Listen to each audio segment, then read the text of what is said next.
Over the last 2 years, countless people have requested that I rank the Illumination films. So today I'm going to stop and rank all 10 Illumination films from the worst to the best.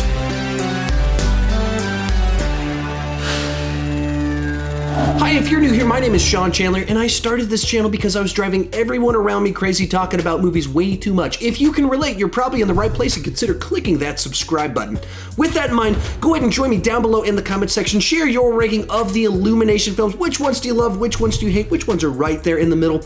We are going to disagree. That's the fun part because we can talk about what we loved and hated about each of these films. Let's just do so respectfully.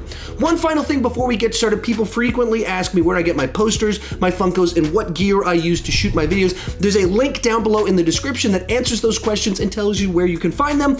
With that said, let's get started. Coming in last place is Minions. This is easily the most cynical film on this entire list. Inherently, the Minions are designed to be side characters. They don't speak really, and they're not supposed to change. They're great scene stealers. They're hilarious when put into other properties, but as characters, they don't change, so they don't make any sense as lead characters. So inherently, this film just feels like a cash grab, which it made over $1 billion, so it was a very successful cash grab. I mean, right out of the gate, this movie feels incredibly tone deaf as it has this kind of quirky, childish vibe to it. As you watch these minions kill all of their previous bosses and kill crowds of people in Egypt as if it's just kind of a silly, funny joke. The idea of Felon Con seems like one of these goofy ideas that my friends would just toss out if we were proposing joke spin-offs of Despicable Me and the Minions, not an actual idea that would be made into a film. The Minions are a fantastic spice. When you add them to something else, you make it better. But if you take a spoonful of cinnamon, pop it in your mouth, not so good, and that's what the Minions are like. The Minions in Despicable Me, great. Minions as the leads, despicable.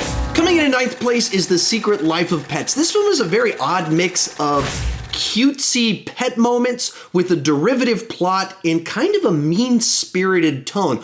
All the shots in the movie that were in the trailers that are these cute pet shots of what do the pets do as soon as their owners leave, those are all great. But as soon as this movie jumps into its actual plot line, it loses me entirely. Right off the bat, it feels pretty derivative of Toy Story. There's some obvious parallels in the idea of a new dog coming into the house the same way Buzz Lightyear came into the house. They get lost, there's a road trip. A bunch of the similar beats are touched on inside of this film, which is a problem, but that's not really my biggest problem. It's more so kind of the tone and attitude of the characters just was off-putting to me. Our main character, Max, is a little bit too mean-spirited in the first half of the film. When you get to Kevin Hart's character, he's joking about wanting to kill humans, including a little joke about a human being blended to death, and then it tries to have kind of more touching moments about the pound and an owner dying. All of these ingredients mixed together just didn't work for me, so I found this one pretty distasteful.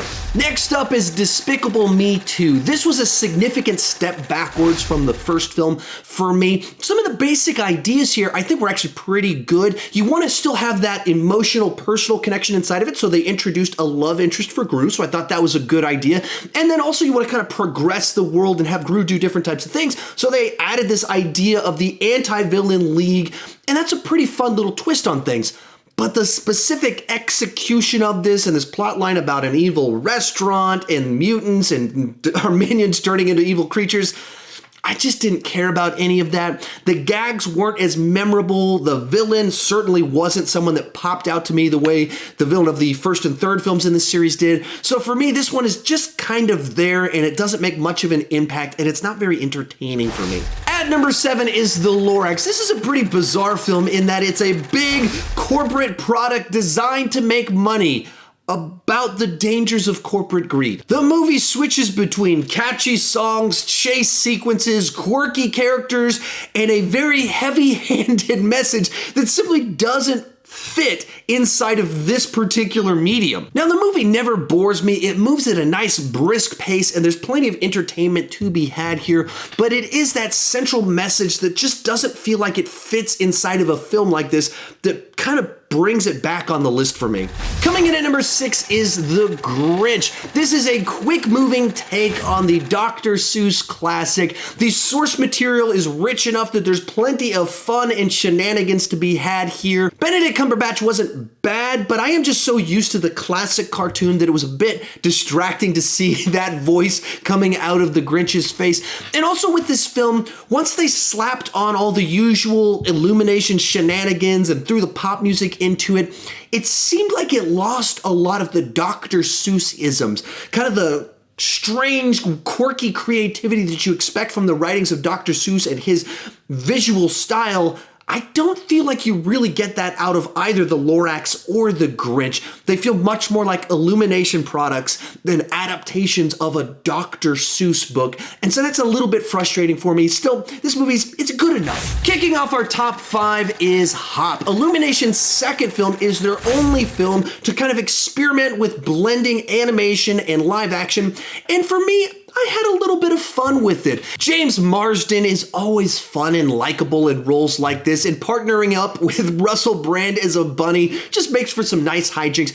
At its core, it's a pretty familiar story template outline about, a couple of people who don't fit into the molds that the people around them have told them that they need to squeeze into, and they find their purpose by meeting up and joining together. We've seen that before. I'm not sure that we've seen a whole lot of Easter Bunny stories like this, so there was some diversions inside of it.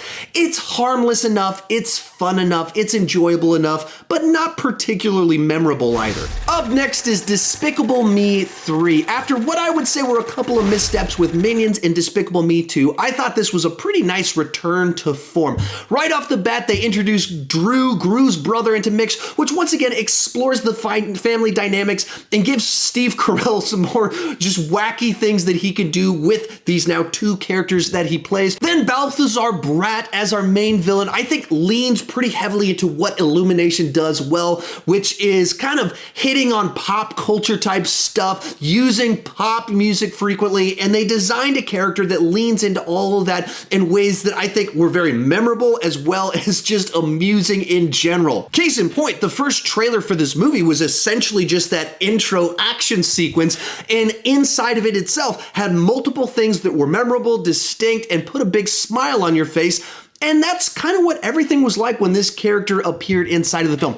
Now, I think they could have focused the script a little bit more. They tried a few too many plot directions where you have Gru getting fired in the first 10 minutes. They didn't need to add all of that into the mix, and they could have just focused in on the 2 brothers battling Balthazar and the dynamics that come with all of that, but that's a minor gripe. It's a film that entertained. Real quick before I give you my top 3, remember to share your ranking down below in the comment section. We're going to disagree. Let's just do so in a nice, fun way. Also, after this video, check out this playlist up above. I've got a bunch of other rankings of popular animated franchises, so if you enjoyed this video, there's definitely something up there that you will enjoy. In third place is Secret Life of Pets 2. Now, this film really surprised me because I've never really enjoyed the first film. When I first watched it a couple years ago with my kids, I didn't like it. And when I watched it about a week ago in preparation for this ranking video, I didn't really care for it. So I had very low expectations going into the second film.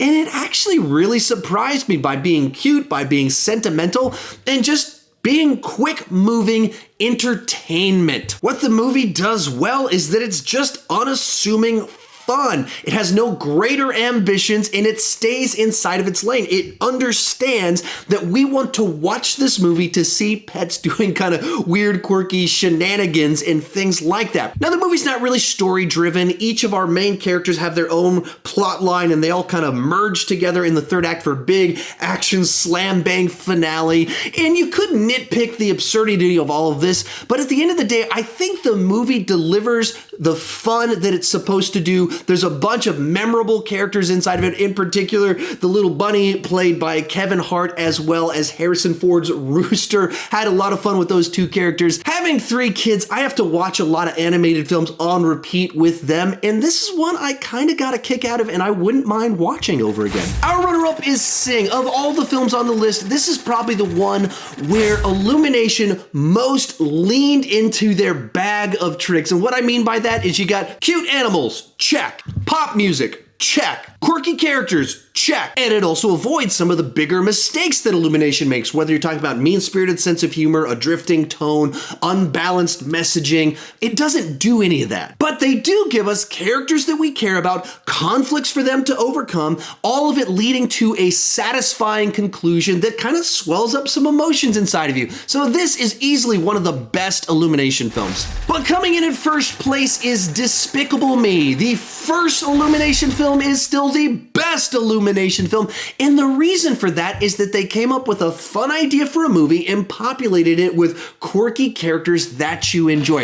Its central premise about this world of supervillains trying to compete to be the best supervillain by stealing the largest monuments is just such a stupid idea that it's fun to get to see that in a movie. But the movie isn't just about the villain antics, it adds in this very heartfelt aspect about family and adopting these girls. And then, of course, you have the Minions, who are some of the best side characters ever thrown into a film like this. Somehow, everything they do is adorable, it's funny, it's quotable, it's memorable. All of the things that you want sidekick characters to be, they are, and work perfectly in this context of a film. It's got some of the biggest laughs, some of the best characters, and it definitely has a lot of heart. Certainly, it can go for some low-hanging fruit with jokes about fart guns, but it's a film that delivers on the concept, so it comes in at number 1. If you enjoyed this video, remember to check out that playlist right over there for more videos just like this one, or if you're interested in my posters, Funkos, or the gear I use, check out that link down below.